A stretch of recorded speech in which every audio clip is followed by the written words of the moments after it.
Well, welcome back, everybody. Notice my desk is now to the side, and I'm working on putting foam insulation actually up on the walls. The reason why, it's been very bitter cold out here lately. I do have some fiberglass up, but just wasn't quite enough when I had a stray cat get locked in the shed overnight. Pull that down, so I gotta fix that. That's one of the many ways that I heat this place. You can see Tawny Town is still buried, and so is Walkersville. I'm gonna work on cleaning all this up in the next few weeks, but I need to move and go through an awful lot of junk. That's all I could call it, is junk. There's modeling supplies. Yes, that's not junk. There's tools. No, that's also not junk. But multiple stands and stuff like that that I really don't need. I want to try to get my desk turned into this corner here, and that way I can slide my chair under the layout so I can operate with the whole walk area. I need to get some boards for where you're supposed to step, as the plywood underneath of me is warping pretty bad. But I did fix some leaks with some Plasti Dip. I had leaks in that wall. I had to go outside and get up on a ladder and spray it, and had a wind up. I found a drip or two back here when it was raining one night. Even though it's been bitter cold, we haven't got any snow yet. It's just all been rain. I need to take that in for the project that I'm doing right now. I do have another project. Let me sit you down and flip you around, and we'll go from there. So give me 2 seconds. Well, everybody, pick industries for your layout that your railroad can sit there and go, I can pull 20 carloads off of that a year. The reason why is because the cost of the diesel fuel, the cost of the maintenance on the locomotives, the cost of the maintenance on the freight cars, the cost of the maintenance on the track. If your railroad is not producing 20 carloads a year, even if it's a short line, whatever, then it cannot afford to maintain itself.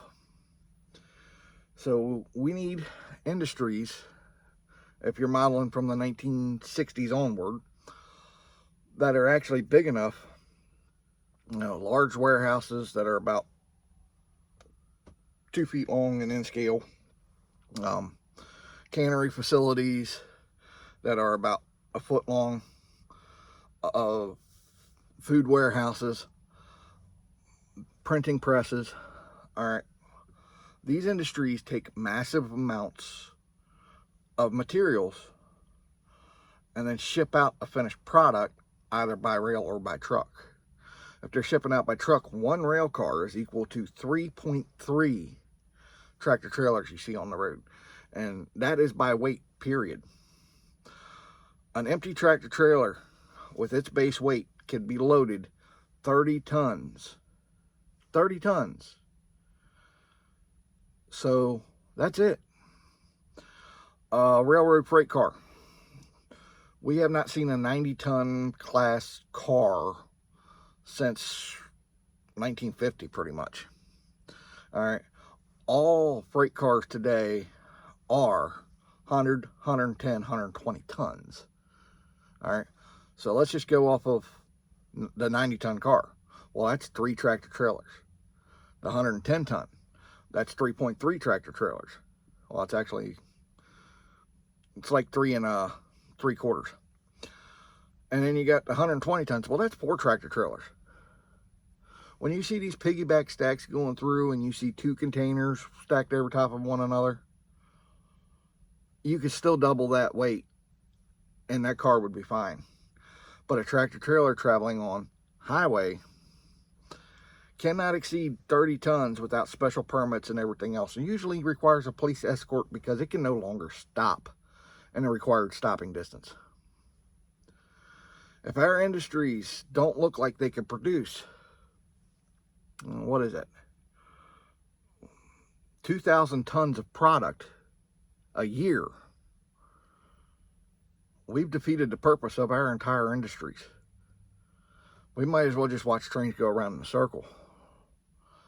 We need to have industries big enough to take, a carload a day. All right. That's 360 carloads, or one a week at least. That's 52 carloads a year. But when we get to an industry that can't take what's in the building and fill a car. Now this is a side building to Purina Chow's on my layout. We notice the size of this normal everyday 4-bay hopper. All right. Even though this is a square tower, it can only fill this once. And how long does it take to fill this up from the farmers and everything else going through? Are they going to be able to produce a load a week, with what's coming in? It's a good question. That alone would not institute even dropping a freight car at. The railroad would sit there and look at that and just go, bye. It's not a worthwhile industry for your railroad. Those would have switched over to truck, all truck, because the railroad is going to look at you and go, that's not profitable enough for us. But that being tied to a blending plant and a warehouse for making feeds, guess what? That now starts producing a carload a day. They'll fill that tower up, fill the daggone car up, and send it on its way. Next shift comes in, they're already got that tower halfway filled up before the locomotive comes back. All right, that would work. You've got a lot of you got these coal tipples, but there's no. If you drive by a modern coal mine, it's not just a head house and a discharge chute to a hopper car anymore. Matter of fact, you see those big towers for the unit train loaders. You got to think. Look to the side of it. You will see mounds upon mounds upon mounds of black coal on conveyor belts running up to that thing. Because when they get that unit train in there, all that stockpile is going to be piled slowly into there. And they always make sure that they've got a stockpile that's going to fill 2 unit trains. Why? Because even though that first one's going around, it's going to be leaving. And a whole nother one's coming back. The only thing that tower has in it is one holding tank and a scale house. And from that scale house, it drops it into the hopper. Tells it exactly how much has gone in there.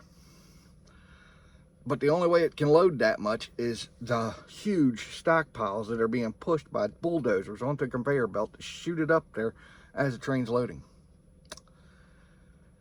That's what we forget. Is yes, we can model with something like this, but where does its supply come from? Is it a constant supply? Will it do 20 carloads a year? As if not, the industry is absolutely worthless to the railroad. I prefer to set mine up for 50 carloads a year, at least. All right. That way I know once a week I'm picking up one car, if not multiple cars, and getting them off the layout. We need to think bigger when it comes to our industries when we're making modern railroads. We can't just go, oh, this Walther's kit's nice. You can see the ADM grain elevator tires down there. All right, that only holds 1.5 of these per silo. All right, 1.5 per silo. So in total, that's 12 carloads that can be hauled out of there. But that's a storage container. Where's its supply? What's bringing to it? Is it got empty silos?